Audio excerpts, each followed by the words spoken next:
Mesdames et messieurs les entrepreneurs, la France a besoin de vous. Vous savez, on est le seul pays européen, à avoir légiféré sur le temps de travail. On met en œuvre un cadre sur l'innovation qui est favorable, mais on ne retient pas nos entreprises. Je propose un pacte de responsabilité aux entreprises. Moins de charges sur le travail, moins de contraintes sur leurs activités, et en même temps, une contrepartie.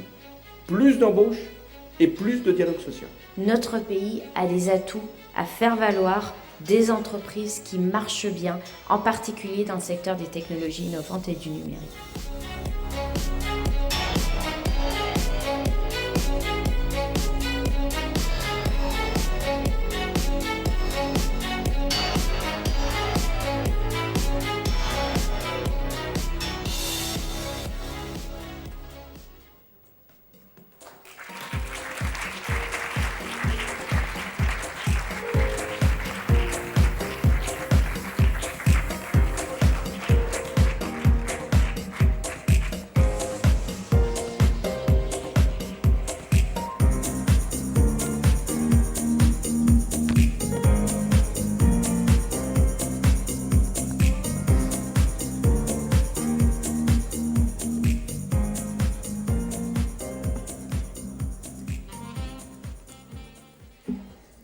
Bonsoir à tous et merci d'être présents pour cette toute première conférence Iségorée de l'année, organisée de manière inédite dans le cadre de l'Alliance Audencia-Nantes, Centrale et ENSA. Avant de commencer, je ne peux m'empêcher de saluer amicalement l'équipe 2014 pour son travail réalisé l'an dernier et de souhaiter à nous, toute l'équipe 2015 d'Iségoria, beaucoup de succès et de réussite. Nous commençons cette 21e saison d'Iségoria avec l'honneur et le privilège de recevoir Thibault Langsad, président du pôle entrepreneuriat et croissance des TPE-PME au MEDEF. Monsieur Langsad, bonsoir. En écrivant ce discours, mon premier pour Iségoria, j'ai pensé qu'énoncer la longue litanie des entreprises que vous avez créées, des associations que vous avez présidées, ne serait que peu instructif pour notre auditoire.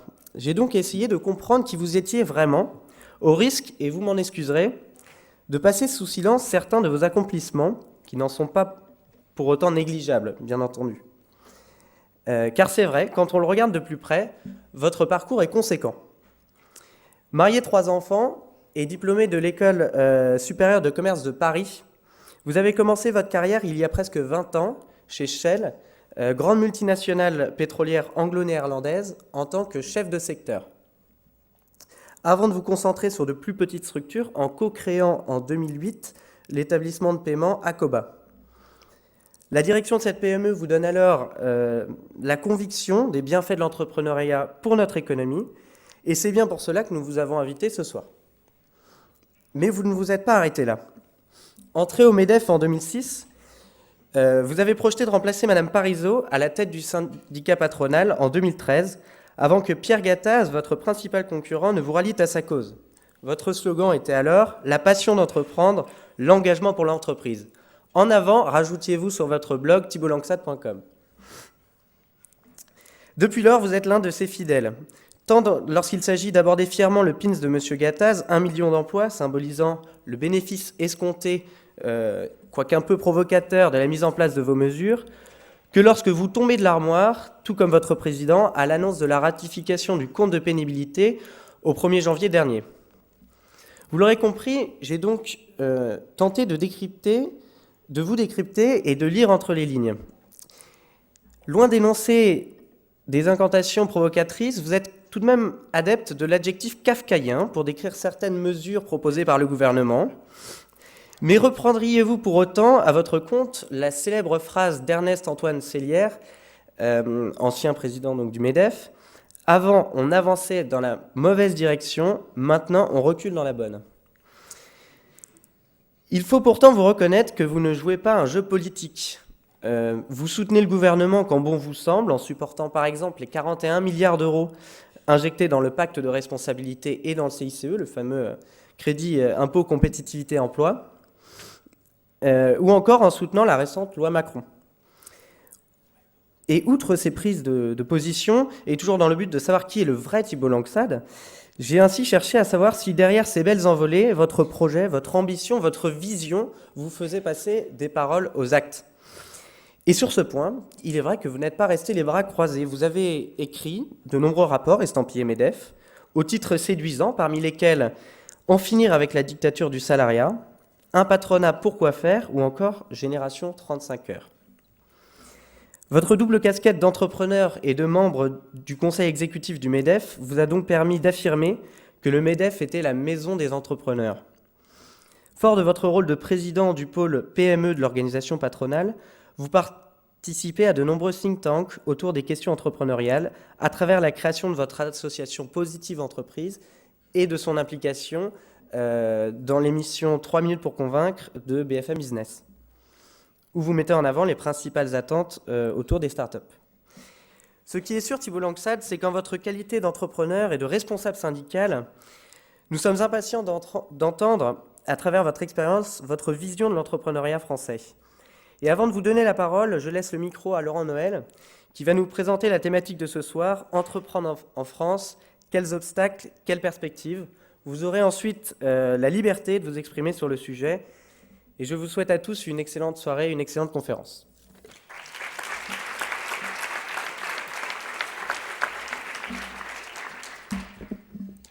Bonsoir à toutes et à tous. Merci d'être venus ce soir. Merci à notre invité, Thibault Langsad, que nous sommes très honorés de recevoir. Je remercie également nos partenaires. Alors, je vous souhaitais aussi, bien sûr, la bienvenue à la nouvelle équipe d'Isegoria, à Thomas et à tous ceux qui l'entourent. Et remercier nos partenaires qui ont déjà été un petit peu remerciés par Thomas, mais quand même insister autour du fait que désormais les conférences auront lieu sous l'égide de l'Alliance qui réunit donc Audencia, l'école centrale et puis l'école d'architecture de Nantes, toujours dans cette idée de la transversalité et du croisement des compétences qui est relativement cher à l'école.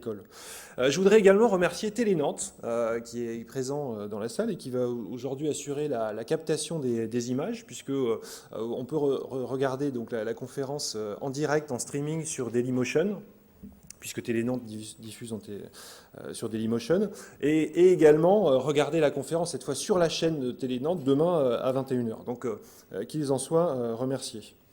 Alors, une pensée amicale également pour mes collègues de la spécialisation entrepreneuriat à Audencia. On a 2 majeurs par an qui sont dédiés à cette spécialisation. J'ai quelques spécimens dans la salle, je les salue.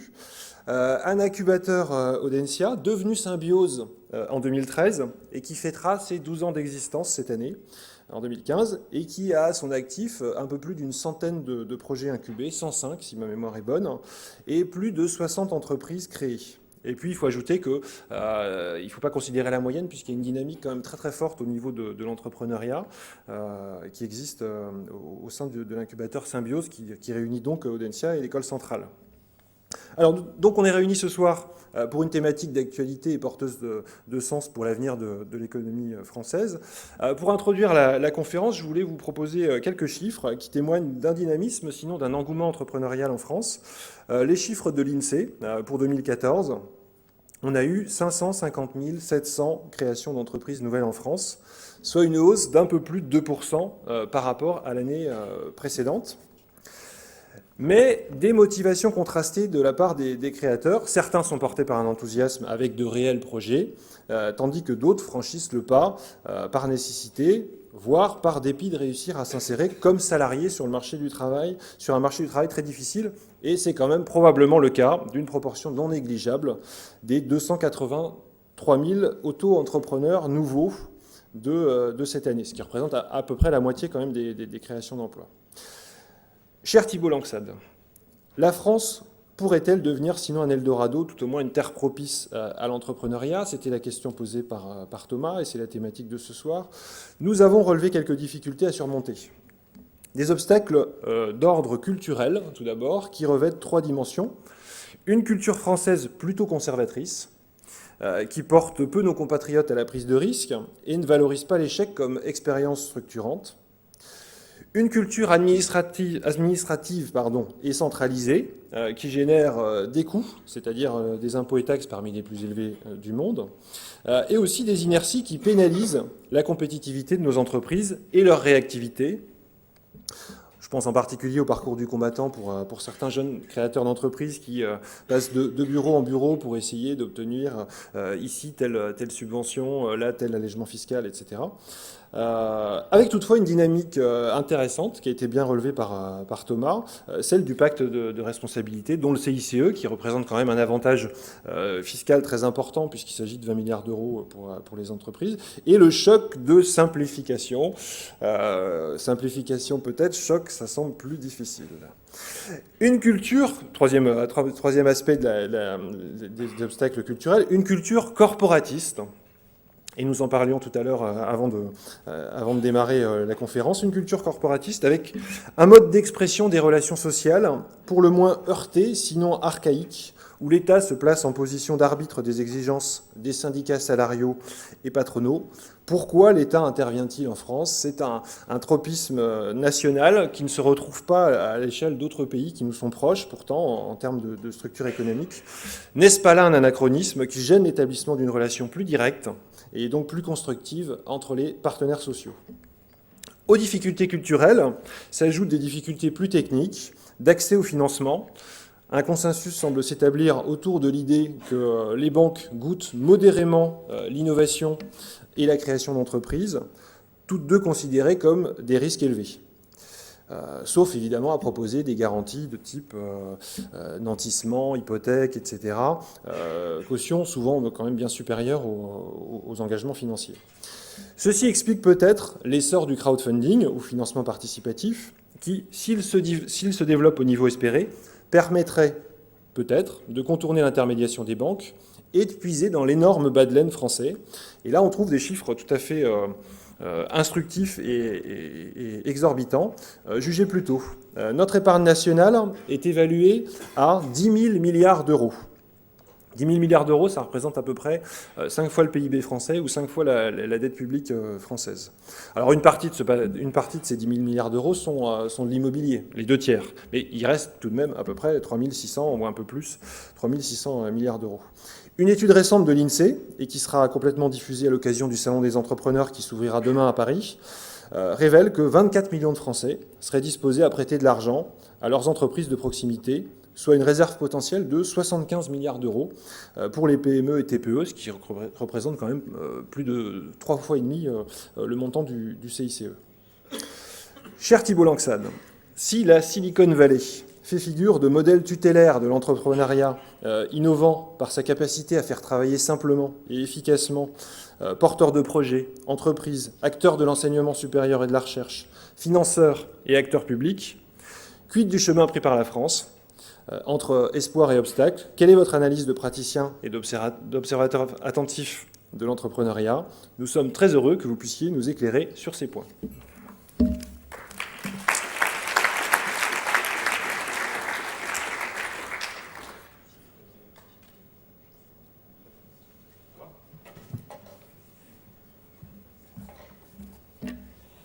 Bien, bonsoir à toutes et à tous, et merci finalement de m'avoir invité. Alors, il y a beaucoup de questions qui ont été posées. C'est d'abord pour moi toujours un exercice qui est pas très simple de parler devant des étudiants, des futurs chefs d'entreprise, parce qu'il va falloir à la fois vous convaincre, mais également vous motiver sur un certain nombre de points que je vais essayer d'égrener ce soir. Parce que vous êtes, d'une certaine façon, les futurs chefs d'entreprise, responsables, managers de grandes, petites et moyennes entreprises, et vous allez avoir une responsabilité extrêmement forte dans les années à venir. Vous savez, on en discutait tout à l'heure dans la voiture avec vos amis.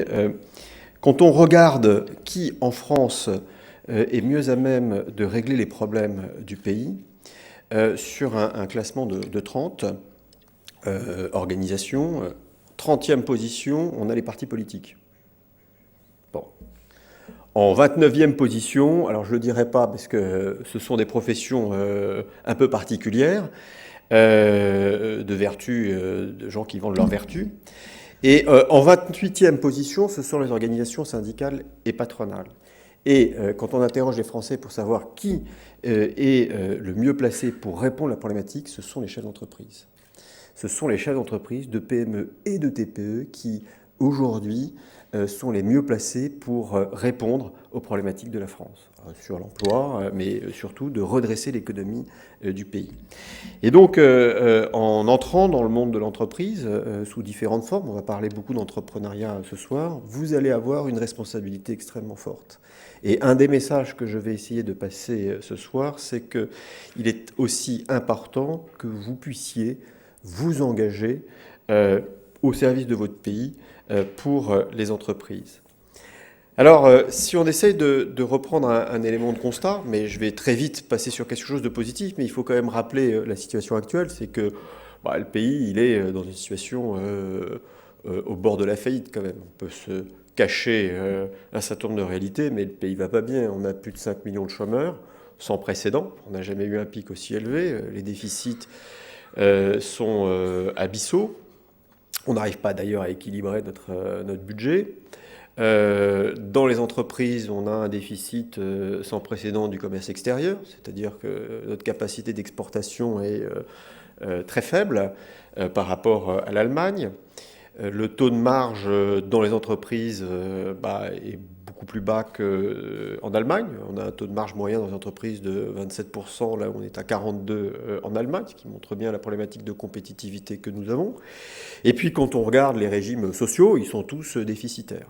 Commencer par les régimes de l'assurance chômage et puis bientôt les régimes des retraites complémentaires. Donc globalement, tous les indicateurs sont dans le rouge. Pour autant, quand on regarde tous ces indicateurs, il y en a un qui continue à progresser et qui est extrêmement positif, c'est celui de la création d'entreprises. Aujourd'hui, on continue à créer plus d'entreprises que par les années passées. Et donc ça, c'est un élément qui est extrêmement positif. Donc on continue à créer des boîtes. Alors que ça fait depuis 2007 qu'on subit une crise qui est extrêmement violente, on continue à avoir le moral, en tout cas pour créer des entreprises. Alors ça, c'est un élément fort parce qu'on est dans une politique qui, depuis ces dernières années, est plutôt favorable pour les entrepreneurs. On a un écosystème entrepreneurial qui est globalement sans précédent depuis ces dernières années et qui est probablement un des plus beaux dispositifs européens, voire peut-être même, sur certains points, plus beaux qu'aux États-Unis. Les collectivités locales, territoriales, régionales, les services de l'État, les organisations professionnelles mettent en place un certain nombre d'outils extrêmement forts pour aider les entrepreneurs. On a évidemment l'agence pour la création d'entreprises, des réseaux d'accompagnement, voire même sur du financement, globalement, des business angels, des banques, la Banque publique d'investissement qui est là pour aider les entrepreneurs. Et ça, c'est extrêmement positif. Alors, on a fait des efforts sans précédent sur la simplification. Il y a quelques années, pour créer une boîte, c'était quand même la croix et la bannière. Aujourd'hui, c'est plus réellement un problème administratif. Donc, pour créer son entreprise, ça va très vite. Quand on a un bon projet, ce qui est le cas de probablement tous les étudiants ici, pour trouver de l'argent, c'est pas évident, mais globalement, on peut trouver de l'argent. C'est plus compliqué quand on a un peu moins de réseau et qu'on n'a pas un parcours académique construit. Mais globalement, pour les étudiants avec un projet innovant, on peut trouver plus facilement, par le biais des business angels, par les plateformes de crowdfunding qui commencent maintenant à monter en puissance, de quoi financer le début de sa dynamique entrepreneuriale. Et ça, il faut qu'on le capitalise. On valorise de mieux en mieux les entrepreneurs. Il y a quelques années, c'était des personnes qui prenaient des risques inconsidérés. Ils étaient regardés comme des bêtes un peu curieuses. Maintenant, globalement, l'entrepreneur commence à avoir un rôle dans la société utile. Là où c'est compliqué, c'est quand il commence à gagner beaucoup d'argent, puisque là, ça devient un peu suspect. Mais en phase de démarrage, globalement, l'entrepreneur, maintenant dans la société, bénéficie d'une cote de sympathie importante et on conçoit que l'entrepreneuriat est quelque chose de compliqué, de difficile et qu'on a besoin d'encourager. Donc il y a un écosystème qui se met en place, qu'on a besoin d'entretenir, qui est extrêmement favorable pour créer son entreprise. Alors, il y a eu récemment des mesures en faveur des entrepreneurs. Vous avez tous suivi l'affaire des pigeons, qui a été finalement un révélateur très fort, parce qu'on s'est aperçu qu'on voulait taxer finalement la richesse créative mais ça a été abordé sous un angle extrêmement fiscal. Et je voudrais peut-être aussi agrandir un tout petit peu le fait que tous les entrepreneurs ne sont pas tous dans une fibre pigeon. Tous les entrepreneurs ne voient pas monter une start-up numérique pour globalement être Google ou être milliardaire, comme l'a dit Emmanuel Macron il y a quelques jours. La dynamique entrepreneuriale, il faut évidemment l'avoir regardée de façon beaucoup plus large. Mais globalement, les assises de l'entrepreneuriat, fait par un gouvernement de gauche, est allé plus loin que ce qu'avait fait un gouvernement de droite. C'est sans précédent. Dans un axe très élitiste, de faire émerger des projets très forts. Alors, aujourd'hui, on voit que cette dynamique est forte. Il y a un regret, c'est que quand on porte des business à forte valeur ajoutée, qui sont capables de se développer à l'international, on s'aperçoit que la place de développement n'est plus en France. Si vous avez un projet numérique extrêmement pertinent, et si vous voulez aller très vite, la probabilité est forte de partir aux États-Unis, notamment à San Francisco, à Londres ou à Tel Aviv, où on bénéficie sur place d'un écosystème extrêmement fort d'ingénieurs, de compétences pour pouvoir développer son business. Et de systèmes de financement beaucoup plus dynamiques qu'en France.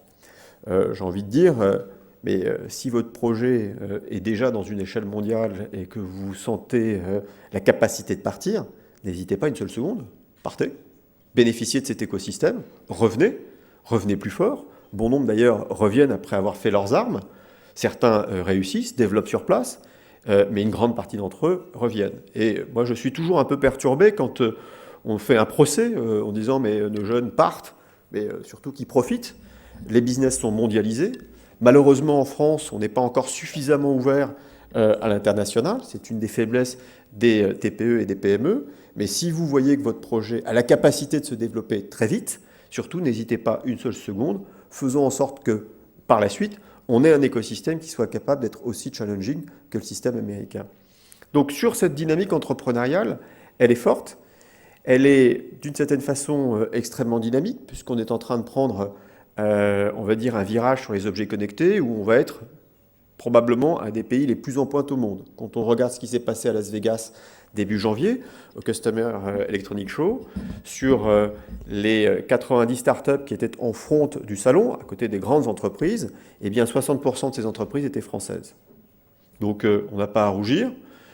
Et aujourd'hui, l'écosystème entrepreneurial est extrêmement dynamique et soutenu. Donc c'est un point très positif. Après, qu'est-ce qu'on peut faire pour améliorer ce dispositif entrepreneurial? Le premier point, je vous l'ai dit tout à l'heure, il faut faire en sorte qu'il soit accessible pour tous. L'entrepreneuriat, on l'a traité de deux façons et souvent à son opposé. On a considéré que l'entrepreneuriat, c'était des projets extrêmement ambitieux, très forts, qui devaient aller très vite, auxquels on a apporté une attention particulière sur le financement. Et puis, l'opposé de l'entrepreneuriat, c'est quand on montait un commerce de proximité, et là, on flirtait avec l'économie sociale et solidaire. Faire en sorte que l'entrepreneuriat puisse se généraliser. Et il y a quelque chose que l'on va essayer de porter au MEDEF, c'est que depuis 30 ans, en France, on essaye de porter une politique de lutte contre le chômage qui, force est de constater, ne fonctionne pas. Depuis 30 ans, nos politiques mènent une politique sur la flexibilité. On essaye de réduire le temps de travail pour partager le travail. On essaye de faire en sorte que les contrats soient beaucoup plus protecteurs pour protéger l'emploi, pas forcément le salarié, pour éviter que les entreprises puissent ne pas licencier. On fait en sorte qu'on puisse durcir la protection de l'emploi autour du Code du travail pour justement protéger l'emploi.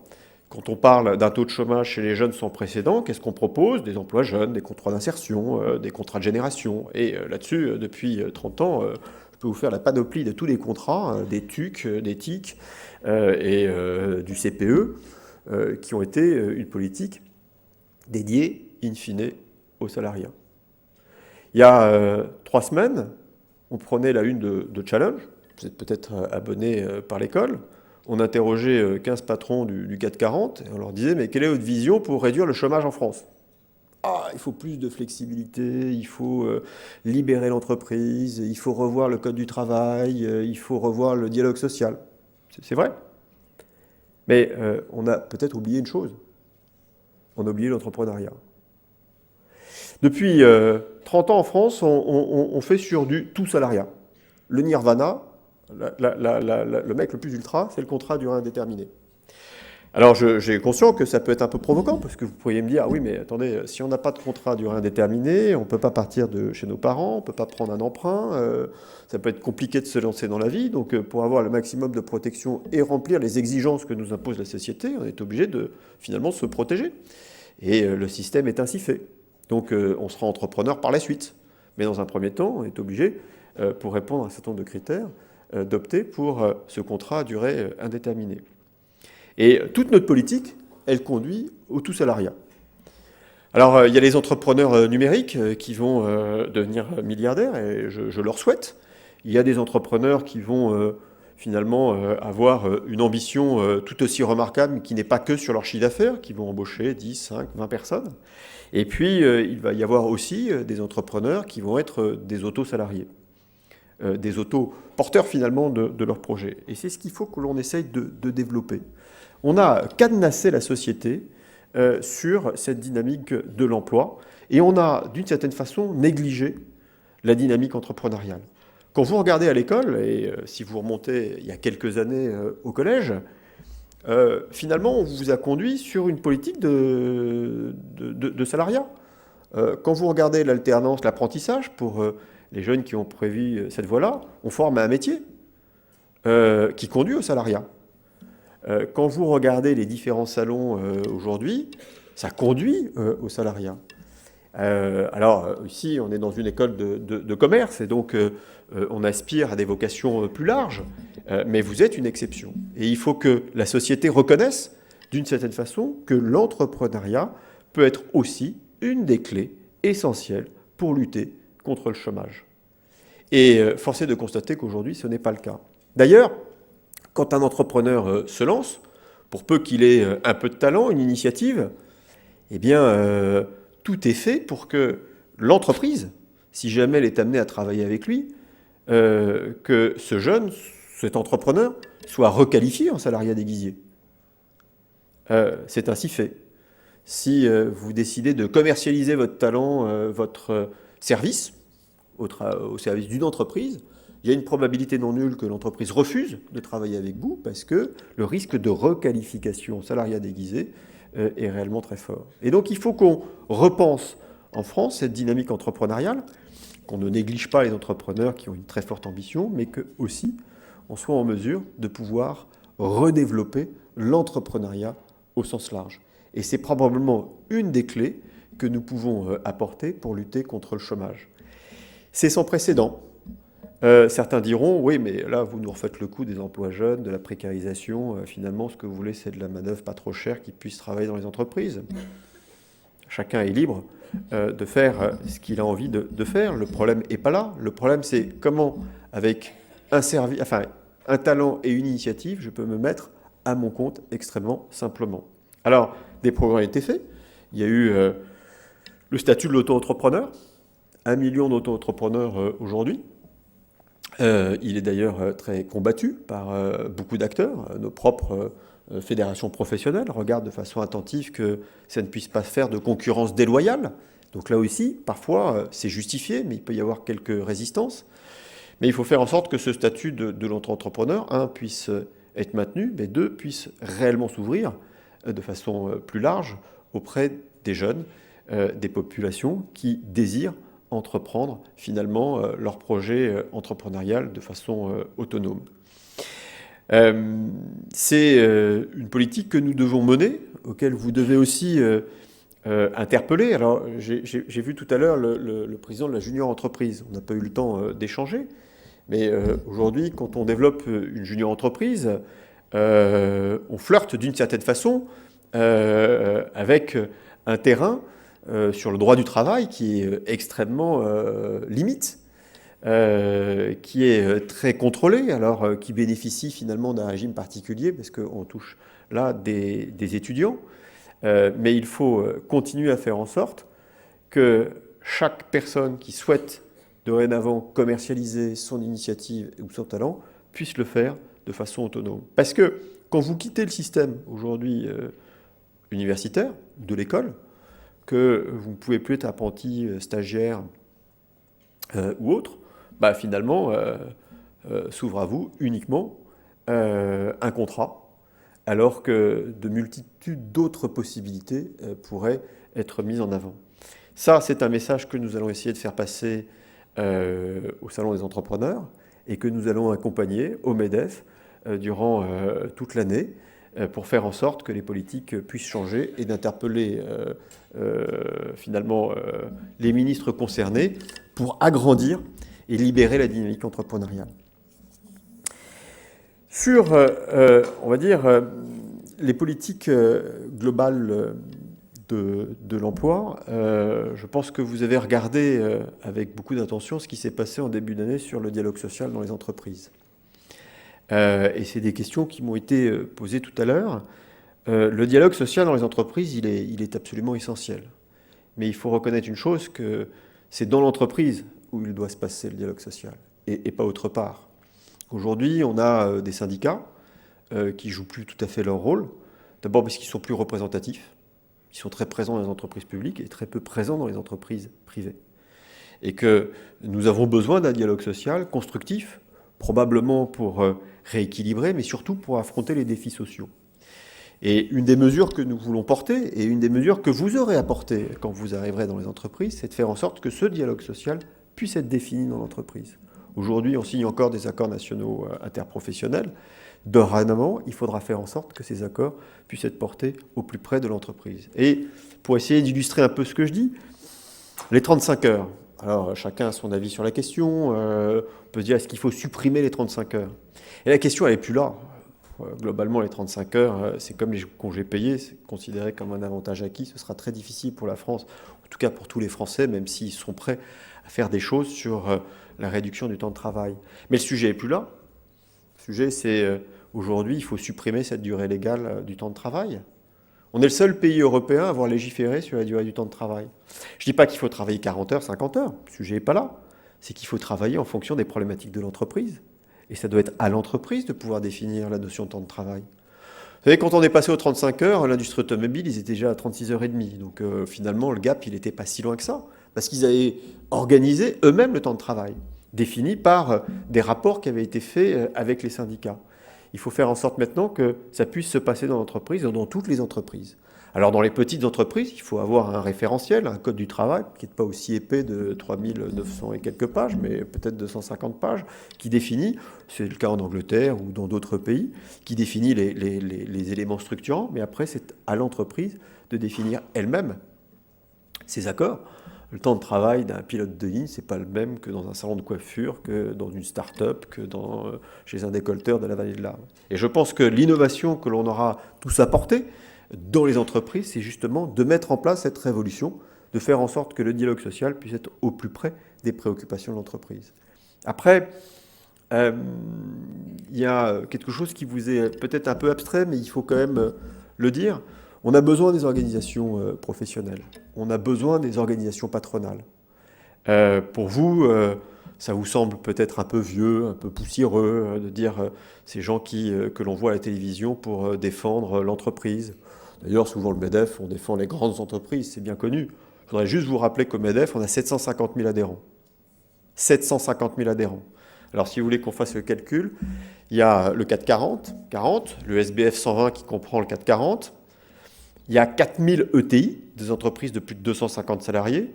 Une fois qu'on a retiré le 440, le SBF 120 que je compte 2 fois, plus les 4000 entreprises de 250 salariés, il ne reste que des PME et des TPE. Donc au MEDEF, on représente essentiellement des PME et des TPE. Et ce qui est important, c'est que les syndicats, ils ont l'utilité.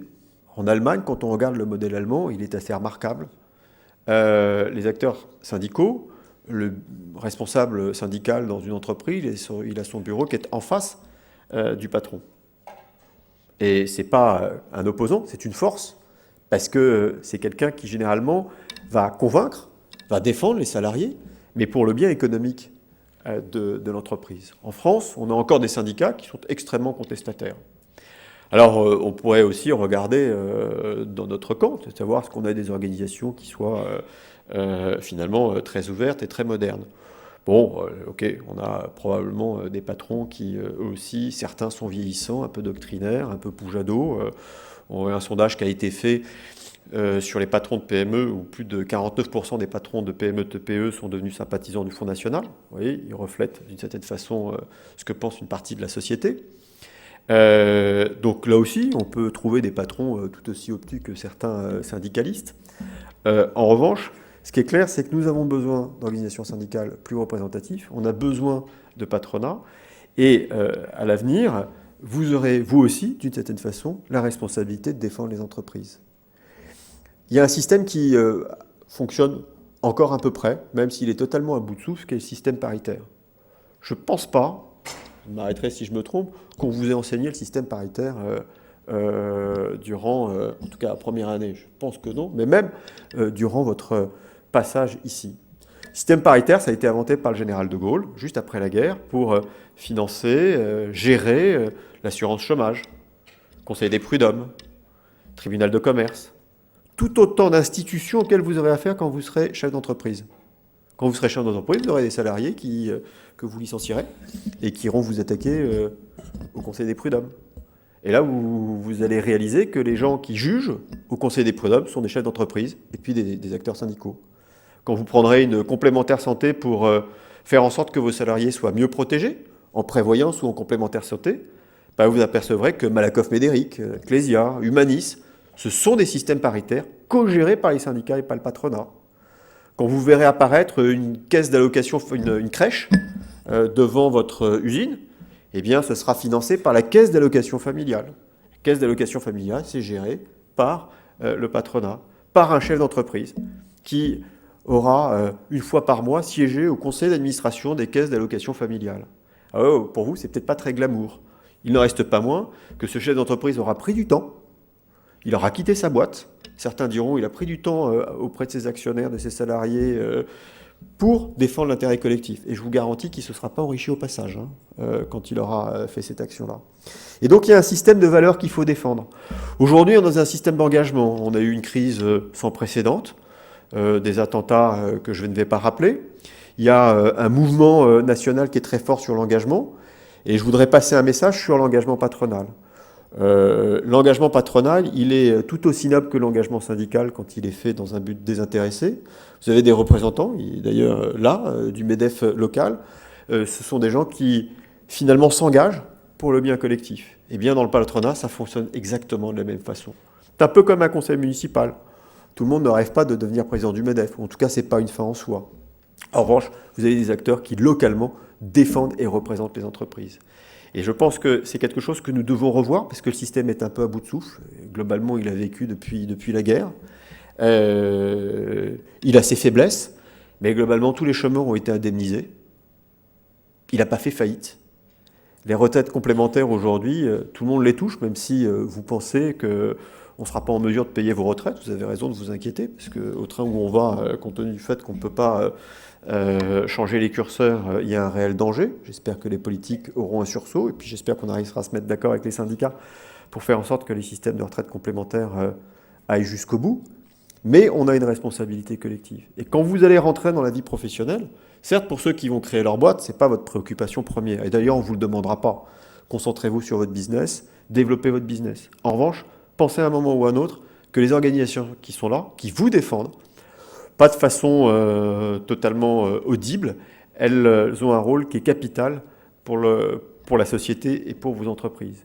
Et quand on parle du MEDEF, c'est peut-être le message, et après je répondrai à vos questions, c'est pas uniquement les représentants du 440 qui pensent qu'une seule chose, c'est, je ne vais pas dire l'exploitation, parce que ça c'était vrai peut-être il y a 20 ans, ou en tout cas c'était des rengaines d'il y a 20 ans, mais ce sont des organisations qui défendent réellement le collectif et les entreprises de France.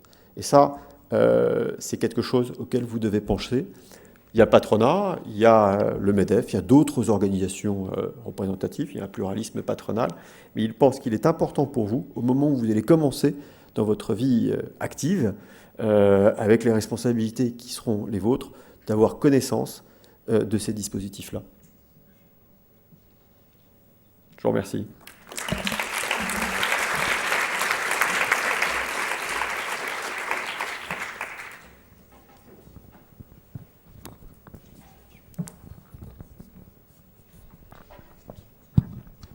Merci beaucoup Thibault Langsad pour tous ces éclairages et puis ce discours assez enthousiaste autour de l'entrepreneuriat et des difficultés qu'on peut rencontrer quand on est entrepreneur. J'ai noté quelques éléments. J'ai vu également que les étudiants d'Isegoria avaient pris beaucoup de notes. Mais vous avez reparlé quand même de cette affaire du changement culturel. Vous avez dit que finalement les entreprises sont quand même un peu en train de... Enfin, la vision qu'on a de l'entrepreneur est un peu en train de changer, mais vous avez insisté en disant dans la phase de création. Oui, c'est pas encore.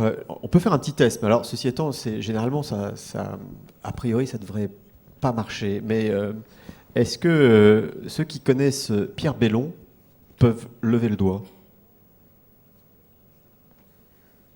Alors oui, forcément, monsieur forcément, madame forcément. Voilà. Donc il y a des étudiants, majeure partie d'entre eux, vous connaissez pas Pierre Bellon. Alors Pierre Bellon, il a créé dans son garage en France, dans les années 50, une petite boîte, une toute petite boîte qui faisait de la restauration rapide. Aujourd'hui, c'est le premier employeur de France et au monde, 450 000 salariés. Ça s'appelle Sodexo, leader mondial du titre repas. Je ne vais pas parler de cette entreprise plus longtemps, mais qui connaît Pierre Bellon? Alors on connaît tous Niel, Jacques-Antoine Grandjean, ok, ça sont des stars du numérique, ils n'ont pas créé leur boutique il y a 2 jours, hein, ils se sont inscrits finalement dans un cycle assez long. Mais comment voulez-vous qu'on valorise bien nos entrepreneurs quand on s'aperçoit qu'on n'a finalement pas porté de façon aussi élevée des bâtisseurs aussi géniaux? Aux États-Unis, c'est une idole, Pierre Bellon. D'abord parce qu'il a signé des contrats remarquables avec le Corps des Marines. C'est une société qui est pour les Américains américaine, mais on ne connaît pas Pierre Bellon, alors que Sodexo est une très belle boîte. C'est là où on se dit on a encore pas mal de choses à faire. Certainement. Alors, on va d'abord passer aux questions des étudiants. Donc, qui veut commencer ? Bien, je voulais d'abord revenir sur cette citation d'Emmanuel Macron.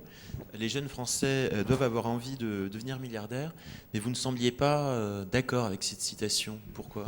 Ce qui peut sembler, a priori, assez surprenant. D'abord, non, je ne peux pas dire que je ne suis pas d'accord, mais d'abord, moi, ça me surprend qu'un gouvernement de gauche, mais après tout, moi j'aime beaucoup Emmanuel Macron, donc le sujet n'est pas là, mais qu'il le dise. Alors, il faut le mettre dans son contexte. Il faut quand même être très honnête. Il est à Las Vegas, devant des startups, au CES, enfin, qui est globalement la crème de la crème. Et donc, évidemment, il a devant lui des jeunes qui ont une probabilité assez forte de milliardaires. Je ne sais pas, mais millionnaires, probablement oui. Donc, il donne cette envie-là. Et puis, de façon un peu maladroite, il le dit, mais tout Français entrepreneur devrait avoir l'ambition d'être milliardaire. Et là, je m'inscris en faux. Parce que aujourd'hui, on incube au MEDEF 15 jeunes issus de quartiers, pas plus des quartiers difficiles, ne sont pas des jeunes en situation d'échec. Ils ont un parcours académique moins brillant que le vôtre. Mais ils se disaient, je ne peux pas devenir entrepreneur. Parce que d'abord, être milliardaire, pour moi, c'est pas... bien sûr que j'aimerais bien être milliardaire, mais pour eux, ils sont milliardaires plus avec un ticket de loto. Et le fait de devenir milliardaire, c'est pour eux inaccessible. Parce qu'ils se disent, mais moi, mon business, il est un business de proximité. Et comme je ne suis pas stupide, je ne peux pas devenir être milliardaire avec un business de proximité. Ou alors, c'est dans les rêves le plus fou. Donc il se dit, mais moi, je veux un food truck, j'aurai un camion, j'aurai 2 camions, j'aurai 3 camions, 4 camions. Peut-être que j'aurai une assise régionale, mais il ne mesure pas son ambition à son chiffre d'affaires. Et donc, quand on dit ça, on rend l'entrepreneuriat extrêmement élitiste. Alors c'est bien, je ne voudrais pas qu'on ne le met pas à sa place, mais on a beaucoup travaillé sur l'entrepreneuriat de façon extrêmement élitiste. Le mouvement des pigeons, c'est quoi ? C'est finalement une poignée d'entrepreneurs à Paris, avec un parcours académique assez élevé, qui est super. Ils ont tous fait HEC, et qui se disent, mais merde, on va avoir un problème avec nos BSPCE, et on va être taxés. Ils avaient raison. Mais il y a eu un mouvement, ici d'ailleurs, localement, qui a dit, nous, notre problème, il n'est pas les BSPCE, c'est de trouver les 50 000 € pour développer notre business. Les BSPCE, d'ailleurs, je ne sais pas ce que ça veut dire. Moi, je ne suis pas sur la revente à terme de mes titres.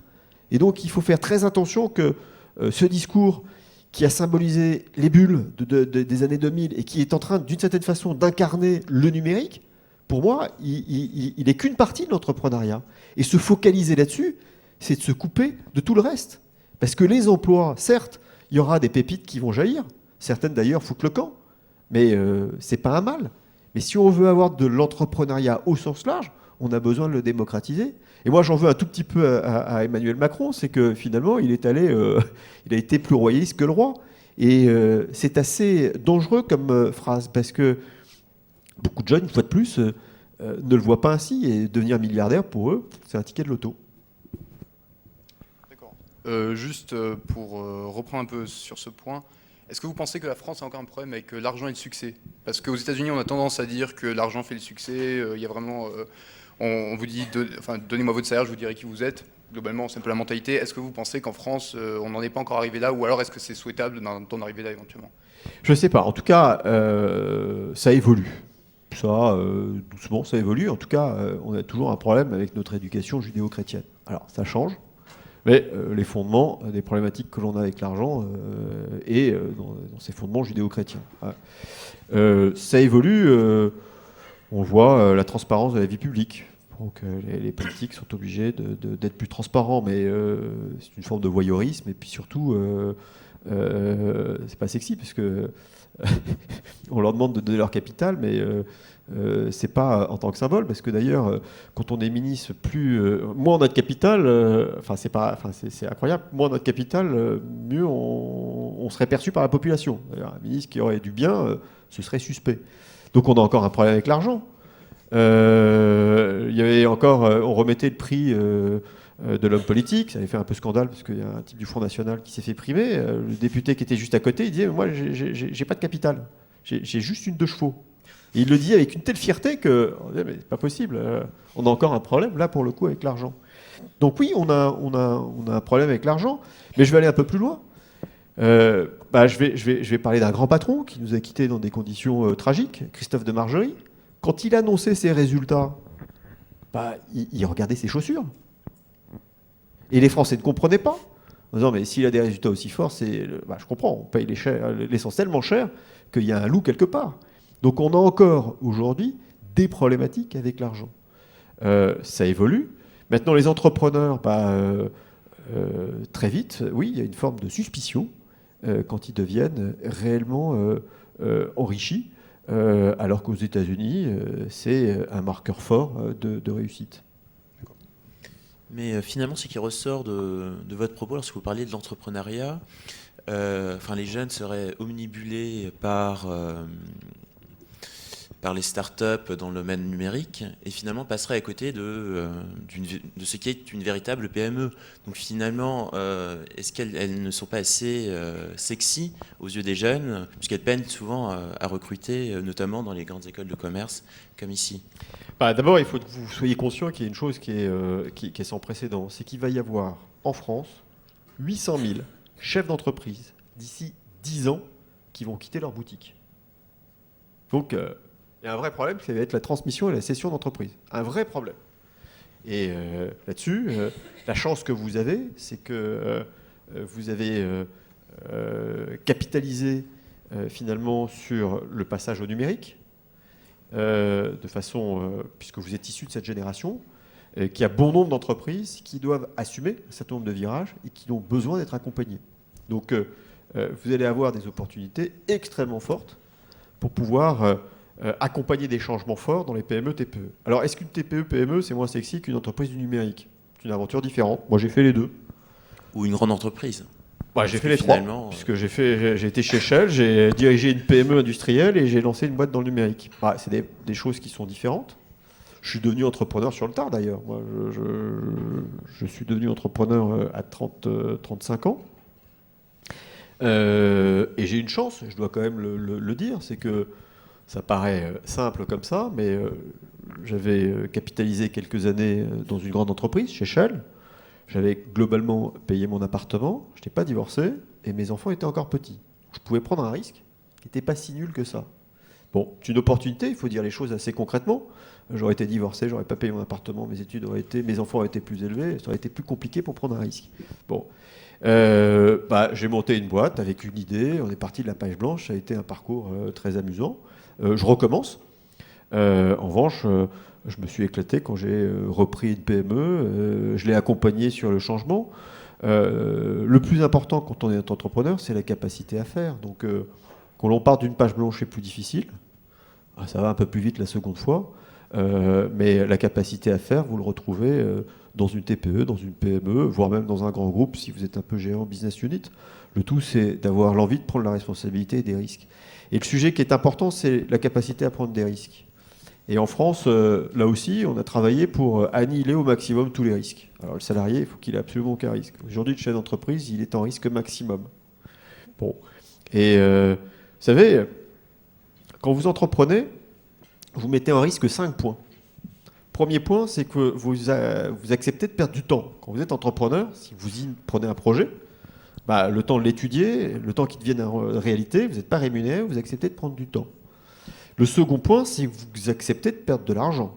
Parce que vous allez ne pas vous rémunérer, vous allez perdre de l'argent, vous allez mettre votre propre argent dans votre business, donc vous acceptez de perdre de l'argent. Et à un moment de la vie, soit on n'en a pas, donc, soit c'est pas évident d'accepter de perdre de l'argent. Troisième point, c'est que vous allez accepter une forme de renoncement sur votre vie familiale. Votre meilleur copain, enfin en tout cas vous serez plus proche de votre associé, de votre comptable que de votre femme ou votre petite amie. Et quand on regarde d'ailleurs les femmes jeunes chefs d'entreprise qui ont réussi, il y en a plein, et vous regardez au salon des entrepreneurs, elles disent tous, mais moi j'ai mis en parenthèse ma vie professionnelle.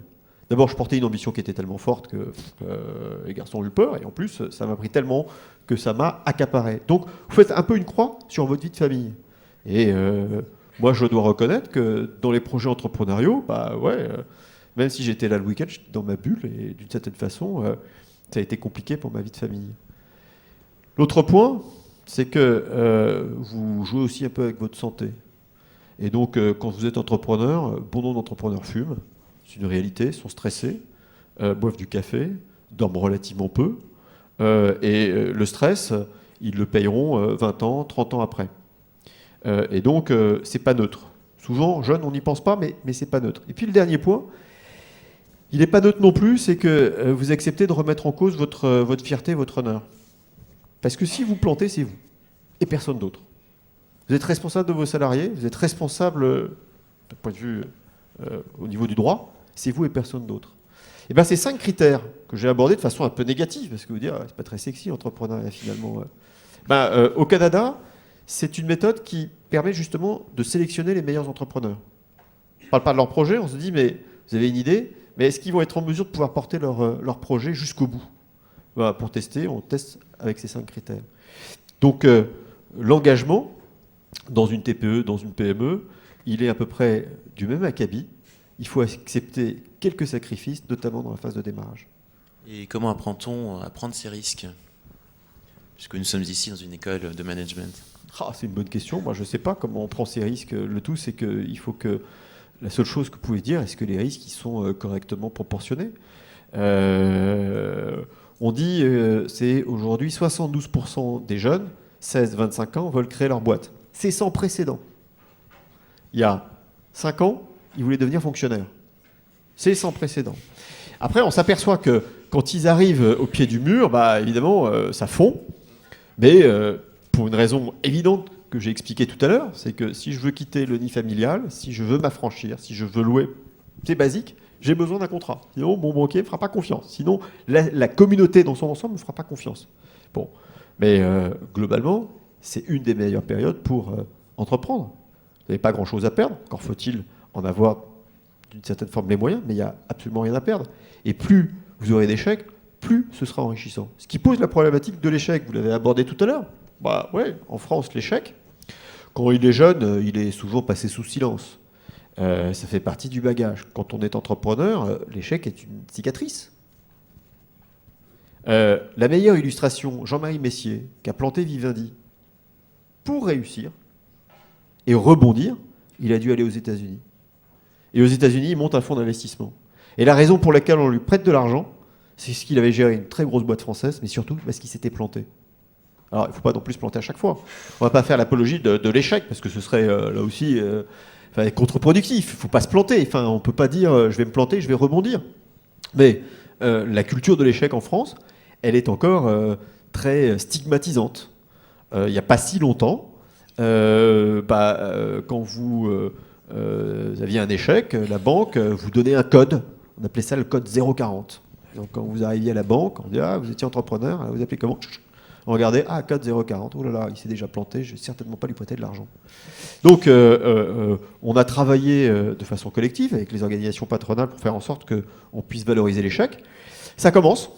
Il y a beaucoup de chefs d'entreprise qui parlent, qui mettent en avant leurs difficultés, qui montrent leurs échecs qui leur ont permis de rebondir par la suite. C'est un peu moins tabou, mais ça reste, comme l'argent, des sujets compliqués à faire évoluer. Moi, j'aurais voulu revenir sur l'accompagnement des nouvelles entreprises. Vous avez donc cité à juste titre donc, les aides octroyées par le gouvernement et les collectivités territoriales pour la création de nouvelles entreprises. Quid des grandes entreprises? Jouent-elles leur rôle de grand frère correctement? Doivent-elles accompagner plus les PME, les startups à l'export? Doivent-elles aider justement ces entreprises à chasser en meute? Qu'en pensez-vous? On est super mauvais. Et là-dessus, moi je veux bien que le patronat dise il faut moins de charges, il faut moins de pression fiscale, le différentiel avec l'Allemagne est très important, comment voulez-vous qu'on soit compétitif, il faut simplifier, on a 400 000 normes qui nous étouffent. C'est vrai, il faut avoir ce discours, parce que la réalité économique fait que, oui, on est étouffé. Et puis, on peut se dire aussi, est-ce qu'on est parfaitement irréprochable? Est-ce que les grands groupes jouent bien leur rôle d'incuber, de diffuser, chasser en meute? Est-ce qu'on est souvent en capacité d'être en stratégie filière, stratégie marché? Non. C'est pas dans notre ADN, c'est pas dans notre culture. Alors pour illustrer les choses de façon très simple, crédit interentreprise, délai de paiement, 8 milliards. Les grands groupes ne payent pas les petits. Parce que ils optimisent leur trésorerie, tout en disant la main sur le cœur, on vous aide. Donc on crée des initiatives avec Pacte PME. Moi, je suis vice-président de cette association pour convaincre les chefs d'entreprise en disant mais c'est dramatique ce que vous faites. Alors moi je vais vous donner un exemple, mais et maintenant je le dis sans tabou. Au début je donnais pas le nom parce que je voulais pas avoir de problème. Mais quand j'ai monté ma boutique à Coba il y a 5 ans, carte de paiement, je vais voir SFR. Et je dis voilà, je suis le premier établissement de paiement, est-ce que vous voulez m'acheter des cartes de paiement qu'on mettra dans les mobiles? Elle dit ah c'est super intéressant. Est-ce que vous pouvez me donner les comptes de votre entreprise? Est-ce que vous pouvez me donner les brevets? Est-ce que vous pouvez me donner vos conditions économiques tarifaires? Est-ce que vous êtes en mesure de pouvoir consentir des rabais, remises, ristournes, si jamais on est emmené à travailler avec vous? Et j'ai une pression très forte, avec une négociation très dure. Au même moment, je vais voir Deutsche Telekom. Et Deutsche Telekom, je vais à Berlin, il me dit ah mais c'est super. Vous êtes une start-up, c'est super. Mais est-ce que votre produit, vous êtes capable de le développer pour qu'on aille ensemble en Turquie? Est-ce que vous êtes capable d'aller en Pologne? Est-ce que les prix que vous me donnez, ils ne sont pas trop bas? Parce qu'on a bien conscience que vous cherchez une première référence. Mais est-ce que vous n'allez pas tirer trop bas? Est-ce que vous allez pouvoir vivre avec la marge que vous allez avoir? Est-ce que vous avez suffisamment de fonds propres pour développer la ligne de produits? Sinon, on va vous mettre en place un mécanisme de fonds propres pour justement qu'on puisse travailler dans la durée. C'est QFD. Le contrat, il était béton. Il était négocié, les qualités de prestation, les délais, d'enfer. J'avais tellement peur quand j'ai signé. N'empêche qu'avec SFR, on n'a jamais signé. Et l'attitude que j'ai eue, c'était des acheteurs. Des acheteurs de sirop, et qui voulaient baisser un prix, voire même essayer de prendre, on va dire, mon innovation. Avec des gens qui, globalement, ont été extrêmement durs. Alors, c'est mon expérience. Ceci étant, il y a beaucoup d'entreprises qui vivent cette même expérience. Je vais vous donner un autre exemple. Cette fois, il est plus national. Et ça surprend toujours quand je donne cet exemple-là. Mais il y a eu le printemps arabe. Printemps arabe, on est allé en Libye. On a même libéré la Libye. On a envoyé des troupes, on a envoyé le porte-avions, on a envoyé des avions. Jusqu'au moment où on a libéré le pays. On a eu des militaires qui ont été tués. Et on se dit, bon, bah voilà, on a fait un effort de guerre au prix de la démocratie. Et maintenant, peut-être légitime qu'on envoie nos entreprises finalement participer à cette démocratie économique. Pas une entreprise française. Pas une entreprise française. Dites, enfin, on a payé cher la guerre. je vais venir à la conclusion. Regardez le Mali en ce moment, pas une entreprise française. On a encore des troupes au Mali. On participe à la lutte contre le terrorisme, pas une entreprise française. Alors on se dit, mais alors, qui y va? Peut-être que le pays est instable. Non, vous avez les Italiens, les Allemands, les Espagnols. Puis quand on regarde les boutiques et les tailles, toutes petites boîtes, emmenées par des grands groupes, dans une stratégie filière, de chasser en meute. Ce qu'on n'est pas capable de faire en France. Et là, on pourra demander ce qu'on veut à l'État, mais c'est à nous, organisation, de le faire. C'est à nous de commencer à réduire les délais de paiement, à faire en sorte que les petits puissent être embarqués, que les grands groupes ne regardent pas finalement les startups comme un vivier de bonnes innovations dont ils pourraient se servir de façon abusive. Là aussi, on doit évoluer, et je pense que, il faut le dire, parce qu'on ne le dit pas suffisamment, le chef d'entreprise, il a un ego qui est généralement assez dimensionné, donc il ne reconnaît pas ses erreurs, mais il faut l'exprimer, et il faut réellement trouver des mesures dans les pôles de compétitivité, par la loi. Moi, j'ai été un fervent défenseur, vous vous rendez compte, au MEDEF, j'ai demandé à ce qu'on pénalise les délais de paiement, pour faire en sorte que les grands groupes qui ne payent pas les PME ils puissent être condamnés. Enfin, ce n'est pas un discours très libéral, mais c'est une cause nationale. C'est impensable en Allemagne. En Allemagne, la stratégie filière, ils chassent comme une escadre, c'est-à-dire avec un escadre, avec le porte-avions en barque, le sous-marin, la frégate, l'aviso, le torpilleur. C'est ce que font les Américains dans le Small Business Act. Quand vous avez un appel d'offres, les Américains exigent, quand le plan d'appel d'offres est étudié, qu'il y ait toute la sous-traitance, et que dans ces plans de sous-traitance, d'avoir des PME qui soient embarquées. Mais qu'a fait concrètement le MEDEF pour aller en ce sens? D'abord, il faut le dire. Quand il y a des mesures qui vont dans ce sens, on évite de déposer des amendements à 2h du matin et donc on essaye de tenir la position. Sur les délais de paiement, on a encouragé la mesure qui était de dire qu'il faut que les commissaires aux comptes puissent examiner les comptes des grandes entreprises et condamnent les grandes entreprises qui finalement disent l'encontre de ce qu'ils font. Il faut encourager par des mesures, on a été très proactif pour encourager le corporate venture, c'est-à-dire de permettre à des entreprises d'être financées par des entreprises. Donc ça, c'est assez concret, tout en protégeant les minoritaires, donc faisant en sorte que les jeunes entreprises puissent être protégées. Il faut, dans les pôles de compétitivité, c'est peut-être encore un peu éloigné pour vous, mais les pôles de compétitivité, on réunit régionalement, je ne sais pas comment s'appelle le pôle de compétitivité ici, mais vous avez il y en a plusieurs, mais il y en a un qui s'appelle le quartier de la création. Ouais. Quartier de la création, il faut exiger que quand il y a un projet collaboratif qui naisse, eh bien, que l'entreprise, aussi petite soit-elle, elle puisse être garantie que l'innovation qu'elle va te porter puisse se transformer dans du business. Et donc, il est de la responsabilité du pôle de compétitivité que quand les projets collaboratifs se mettent en place, que les financements publics soient donnés, eh bien, qu'on ait prévu les dispositifs d'industrialisation et de commercialisation et que chacun ait sa bonne partie. Donc il y a un lourd travail d'évangélisation, mais qui commence par nos organisations professionnelles. Merci. On va peut-être passer aux questions de la salle. Alors donc des micros vont circuler dans les travées, il vous suffit de lever la main pour qu'on vous fasse passer un micro et que vous puissiez poser votre question. Ah. Voilà donc les porteuses de micros. Alors, qui veut poser la première question? On a une première question ici. Là, voilà. Merci. Bonsoir. Donc, moi, ma question, c'est que j'ai remarqué qu'on parle beaucoup des baisses de charges au moment de parler de la libération de l'économie, mais on passe sous silence les 110 milliards d'aides publiques annuelles aux entreprises. Ma question est donc simple. Est-ce qu'une baisse des charges ne devrait pas inéluctablement passer aussi par une réduction des aides, des subventions, des crédits d'impôt, des allocations, dans une forme évidente de cohérence libérale ?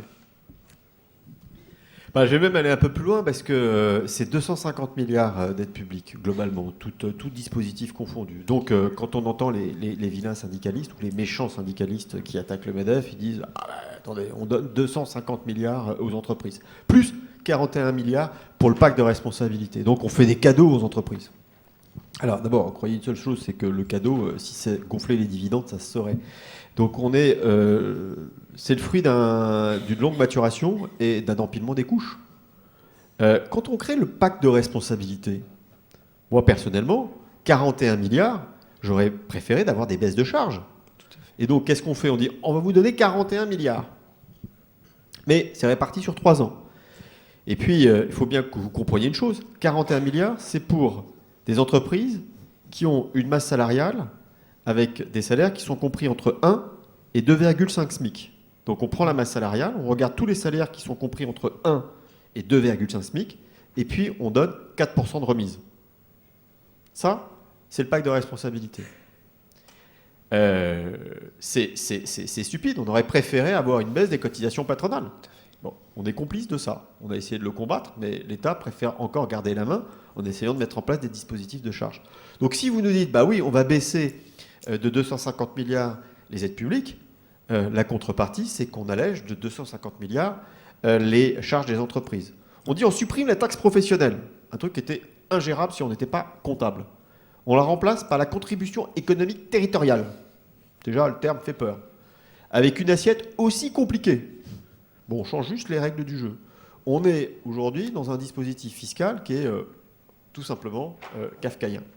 Et quand on regarde ce qui avait été fait avec un maire qui finalement avait porté une ambition nationale forte quand il était Premier ministre sur les assises de la fiscalité, annoncé il y a finalement 1 an pour dire on va révolutionner le système fiscal français, on s'est aperçu que c'était trop compliqué, donc son projet était totalement avorté.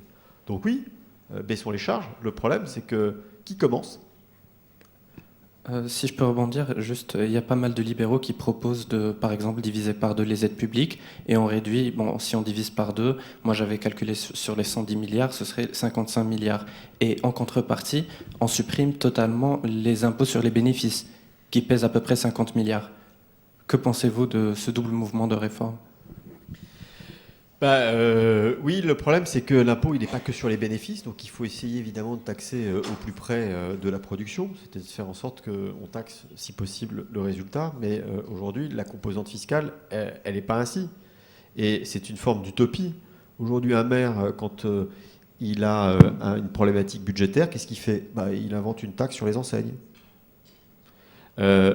L'imagination d'un parlementaire, elle est somme toute assez limitée, hein. Elle consiste à voter des taxes. Donc il faut sortir de ce dispositif-là. Mais là, je vous garantis une chose, on n'en prend pas le chemin pour le moment.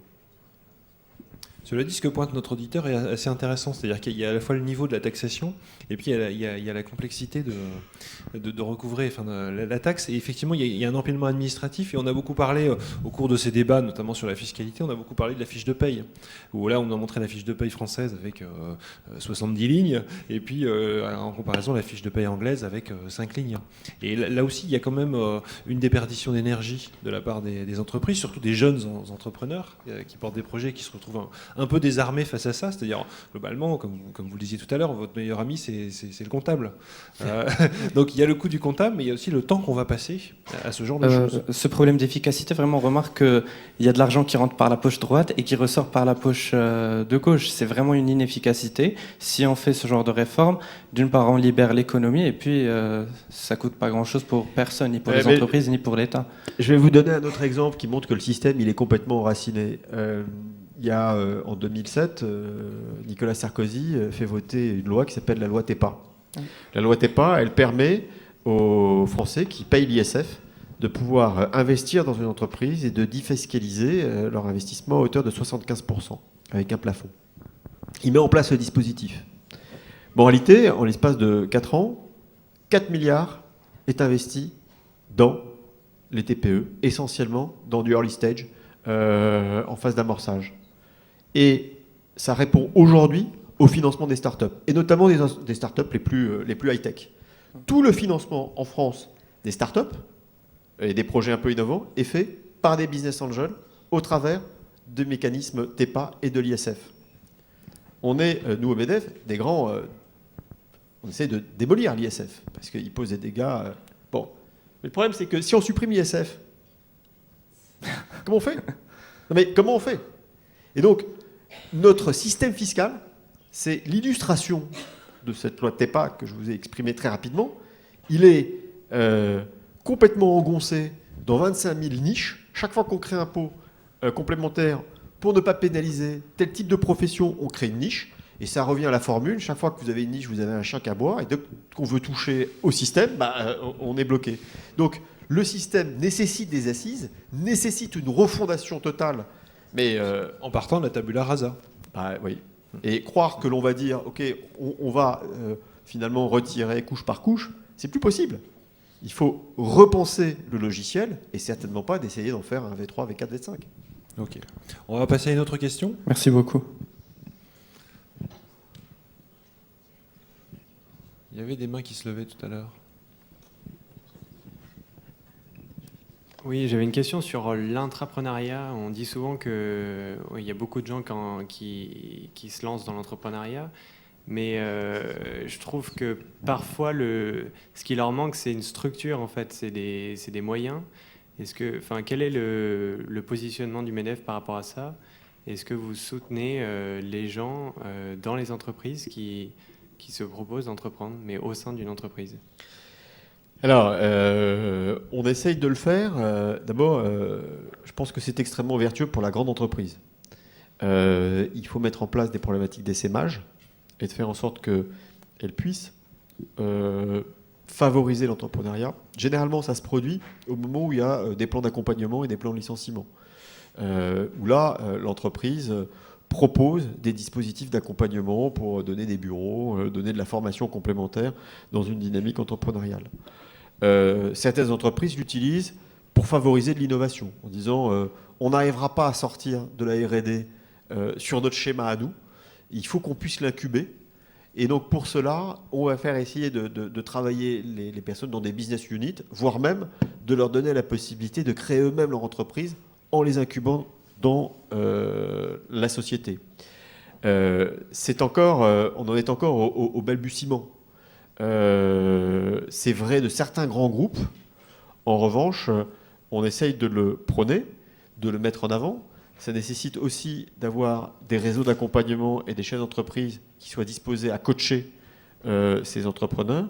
Et là aussi, on en est encore dans une phase de démarrage qu'on essaie de promouvoir. Merci. D'autres questions ? Bonsoir. J'aimerais juste revenir sur ce que vous disiez tout à l'heure concernant l'opinion des Français qui est plutôt négative concernant l'entrepreneuriat, notamment par rapport à certains jeunes qui peuvent s'autocensurer ou bien par rapport au soutien qu'ils peuvent ne pas recevoir de la part de leur entourage qui a justement une image négative là-dessus.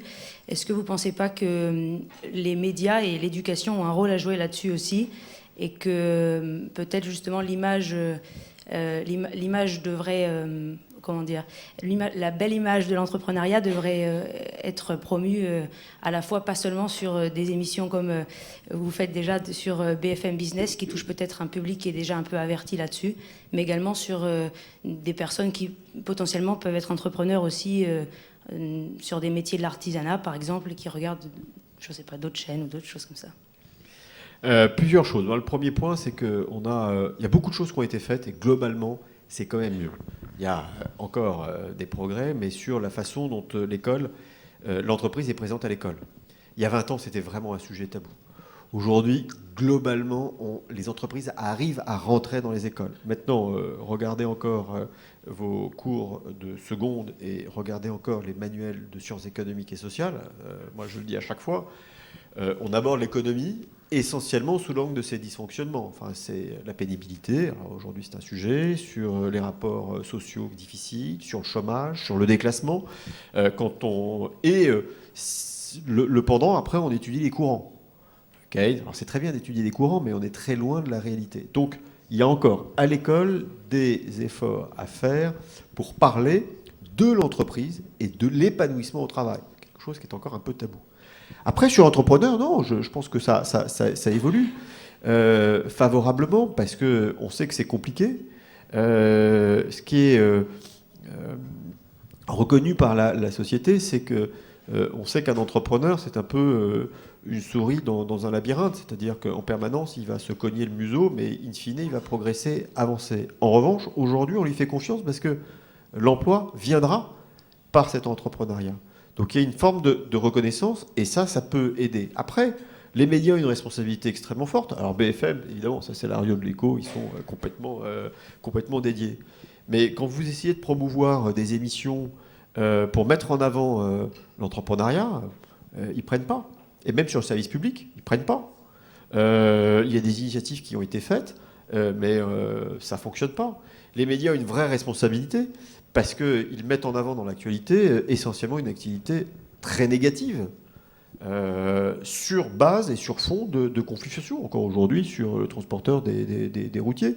Ça, c'est une des problématiques de notre société. Donc oui, les responsables des médias ont une vraie responsabilité, mais ils sont aussi philoguidés parce que nous voyons, nous, ce que nous voulons, nous, voir à la télévision. Et des émissions qui fonctionnent bien comme Capital, quand vous essayez de les génériquer pour mettre en avant des success stories et des entrepreneurs, globalement, ça n'intéresse pas les Français. Merci. Une dernière question ? Non ? Alors... Ah si, monsieur, je vous en prie. Oui, bonsoir. Vous avez souligné, je crois, à juste titre, effectivement, le dynamisme de l'entrepreneuriat en France au sens de la création. Or, il me semble qu'en France, il y a un véritable souci qui n'est pas à ce stade-là, mais qui se situe à l'étape suivante, qui est que 93% des entreprises ont moins de 10 salariés, et je crois que 5 ans après leur création, une entreprise simplement a plus d'1 salarié. Qu'est-ce qui pourrait être fait en France pour faire en sorte que justement les créations deviennent des TPE, puis des PME, puis des ETI en plus grand nombre, à l'instar de ce qui se fait dans d'autres pays européens?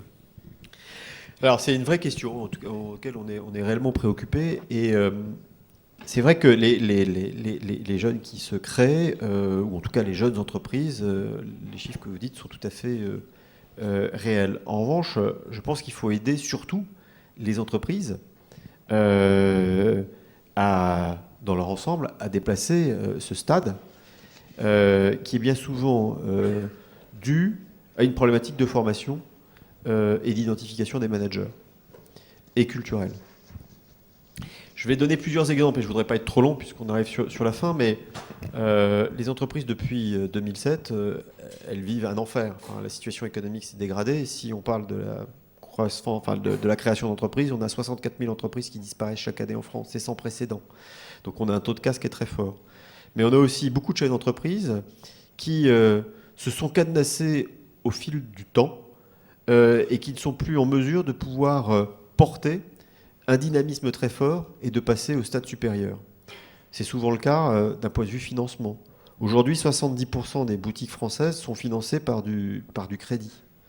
On va avoir d'ailleurs des problèmes dans l'avenir, mais aujourd'hui, on peut tout à fait financer son entreprise avec un projet de développement par de l'equity, du corporate venture, de la bourse des PME en local. Et bon nombre de chefs d'entreprise ne font pas ces efforts pour pouvoir ouvrir leur capital. L'autre point, c'est que la culture du build-up, elle n'est pas du tout française. Quand on crée son entreprise, si on porte une ambition, on essaie de la développer par soi-même. Si on ne porte pas d'ambition, in fine, on reste comme on est, sans vouloir finalement porter un projet de croissance. Et là, on a un certain nombre de réseaux d'accompagnement qui peuvent stimuler le chef d'entreprise pour se mettre dans une logique de croissance. On a beaucoup d'entreprises qui sont dans des secteurs concurrentiels qui doivent maintenant se regrouper et se former pour former des ETI plus importantes. Mais culturellement, on est encore très ancré dans des schémas où on veut rester chez nous. Après, pour des entreprises qui sont un peu plus vieilles, compte tenu de la pression fiscale, le schéma qui a été mis en place pour protéger finalement l'entreprise fait qu'ils sont cadenassés dans leur développement. Chef d'entreprise, il est propriétaire de son terrain, il va mettre en place une SCI parce que son comptable veut lui dire, tu sais, tu as intérêt à te louer le terrain à toi-même, tu vas protéger ton capital, tu vas donner les parts de ta SCI aux enfants, ce qui permettra d'enclencher un processus de succession et de limiter, et ainsi de suite. Ce qui fait qu'au moment où il pourrait se poser la question de se dire, est-ce que j'ai pas intérêt à ouvrir un peu mon capital ou à porter un projet, il est bien souvent cadenassé en disant, mais je suis totalement dans la capacité de pouvoir le faire, ou en tout cas il est dépassé. Et on n'a pas cette culture build-up qui est de dire, il y a un moment, il faut savoir s'unir, s'allier, progresser. C'est un des projets intelligents que voulait mener Montebourg. Il a regardé le réseau, il a dit soit on met en place les bureaux extérieurs à l'export, on va leur donner des financements COFAS, on va donner plein d'outils en disant allez-y les gars, prenez des cours d'anglais et puis on va aller tous partir à l'international. Bon, ok, globalement, le patron, quand il veut développer, je vous garantis qu'il parlera anglais. Mais le sujet n'est pas là, c'est de se dire est-ce qu'on a envie d'y aller tous ensemble, puis à un moment, est-ce qu'on est capable de s'allier, est-ce qu'on est capable de former un partenariat commercial, voire un partenariat capitalistique. Et aujourd'hui, le sujet est là, quand on regarde le terreau, je ne dis pas des commerces de proximité, parce que quand on parle de 3,2 millions d'entreprises, on a beaucoup de petites entreprises qui resteront liées essentiellement à des problématiques de consommation nationale. Mais quand on regarde les entreprises qui ont un potentiel de croissance, eh bien souvent on a soit un chef d'entreprise vieillissant, et ce n'est pas une tare, qui sont sur le point de transmettre leur projet, qui sont dans une situation capitalistique complètement engoncée de protection du capital, et qui se disent bah, moi, ce ne sera pas à moi de le porter, ce sera à d'autres de le faire. On a aussi des entreprises, et il faut quand même le reconnaître, qui n'ont pas porté le jeu du numérique. 70% des entreprises n'ont pas pris le virage du numérique en France. On a fait, dans certains secteurs, des positionnements stratégiques qui n'étaient pas, on va dire, pertinents. Et donc, on est maintenant dans une phase de réflexion. Et cette croissance qu'il peut y avoir par la constitution d'ETI ou de grosses PME, elle passera aussi par des alliances. Mais c'est un changement culturel qui doit s'opérer. Le reste, ce sont toutes les mesures que l'on connaît, mais s'attaquer à celles-ci par des dispositifs, je peux être très concret, mais là, le temps maintenant m'est compté, mais un chef d'entreprise qui va vendre à ses salariés, qui va porter un projet de cession-transmission, il doit pouvoir être intéressé. Quand il va finalement s'associer avec son concurrent d'en face et que ça peut faire un goodwill fort dans une dynamique de croissance, il faut aussi qu'il soit incentivé. Il faut que à la fois ces frais de due diligence puissent être pris en charge pour qu'il puisse réfléchir, mais il faut également que des problématiques de cession et de transmission du capital puissent être levées en toute sécurité. Donc la question, elle n'est pas simple, il n'y a pas de recette miracle, mais je crois beaucoup au changement culturel qui doit nous permettre de pouvoir constituer ces ETI. Merci beaucoup Thibault Langsad.